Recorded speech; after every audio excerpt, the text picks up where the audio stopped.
Coinbase is built on the Optimism stack, which is optimistic rollups. And you're probably thinking like, well, why did they choose to build on OP versus some ZK chain? So here it's a few reasons why. The first one is that optimistic rollups are simpler and more proven for now. Okay, ZK technology is newer, it's more expensive. So when Coinbase launched based, ZK rollups were still super new, complex, and not fully production ready for general smart contracts, right? And just to explain what a smart contract is, just in case we got some newbies on here, smart contracts boil down to its essence. They do three things really well. They store rules, they verify rules, and they execute functions based on these rules. And this is how DeFi works. So I think Nick Szabo came up with this concept where you compare it to a vending machine. So the storing of rules is knowing that V6 is a bag of Doritos. The verifying of rules is knowing that when you put the dollar into the machine, it's able to verify that this is a real dollar so that it doesn't give away all the merchandise for free.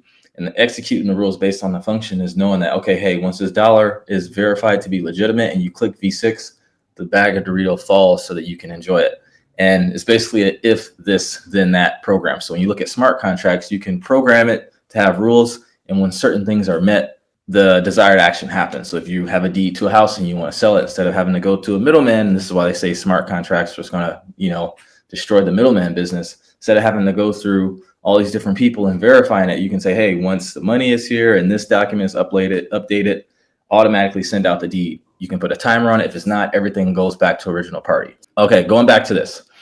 They were still very new, right? And these OP rollups, like those built on the OP stack, were already running smoothly with real apps and billions in liquidity. So Optimism and Arbitrum already had lots of liquidity, if you guys remember a couple years ago. So I think that Coinbase just wanted reliability and compatibility first, not just this cutting edge risk, right? So they chose the safer, proven, battle-tested route, speed and stability, and they wanted to get to market fast because it's about timing sometimes. Number two is that the OP stack, and we're going to talk about the Superchain thesis as well. The OP stack is open source, modular, and has a shared vision. Modularity basically just means division of labor, where instead of having, it's the opposite of monolithic. Monolithic is the blockchain trilemma where the scalability, the consensus, the data, and the execution is all happening on the mainnet instead of modularizing and creating specific things to handle specific tasks so that one thing isn't bogged down. So the Optimism built the OP stack and an open source framework. Open source means anyone can look at it and build off of it. That lets anyone launch their own rollup, just like Base did on top of the OP stack. But the key is they allow this while sharing upgrades and revenue through the Superchain concept, okay? So the Superchain vision is shared liquidity and a cross-chain user interface. So you have Kraken's built on the Superchain, obviously Base, Unichain, Uniswap's Unichain, their chain that's supposed to solve liquidity fragmentation.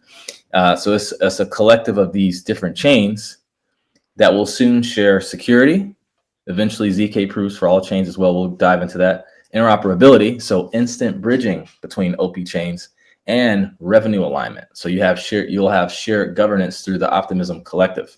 So the important thing to know is that when all this comes together on Base, you could seamlessly interact with dApps on Zora or Mode without manual bridging, just like switching tabs on the same browser, to give an analogy, right? So you can think of it as an app store for blockchains, and Base is going to be one of the biggest apps inside of it. So I think Coinbase saw this and they were like, okay, why reinvent the wheel when we can just plug into an ecosystem that's already growing fast?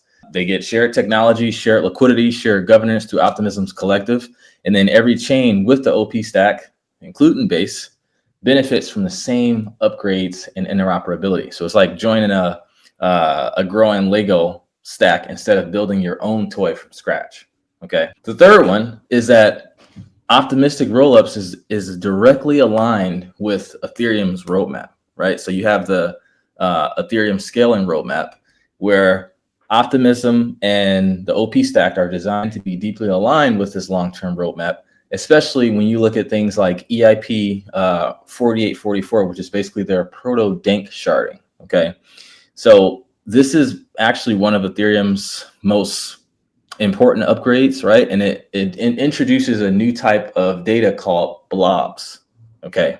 So to break this down simply, right now, When layer twos like Optimism or Arbitrum post transaction data to Ethereum, because remember, they roll up all this data and they post it so that they can batch all these transactions at once instead of doing them individually and clogging up block space.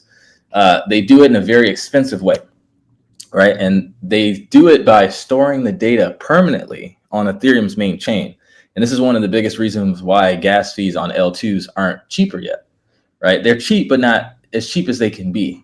So this improvement proposal actually changes that. So instead of storing all this roll-up data permanently and hogging up space, right, it introduces temporary storage called blobs. So they're cheaper and they're only needed for a short period. Think about a storage unit. If you store everything in the storage unit forever, it's like, okay, but imagine you just kind of moving stuff out and moving stuff in. You always have room, okay? So in simple terms, this proto-dank sharding lets Rollup use cheaper temporary data space on Ethereum, cutting their cost by 80 to 90%. It's a lot, okay? And this is why you hear that they'll make L2 gas fees drop drastically. It's like giving every Rollup their own discount lane on Ethereum, okay? And the word prototype, proto and prototype, it's called that because it's the first stage of Ethereum's future full sharding plan, where Ethereum's data will eventually be split across multiple shards for scalability. So sharding basically helps scale datability on the layer one, and rollups help scale computational finality off chain on the layer two. They're different, but they work together. Okay. So right now, this proto-dank sharding only implements the data availability part, the blobs, not full sharding yet, but it's the first necessary step toward that. So in essence, temporary data blobs for rollups equals cheaper fees for now. And then the full dank sharding means fully distributed data systems and massive scalability later.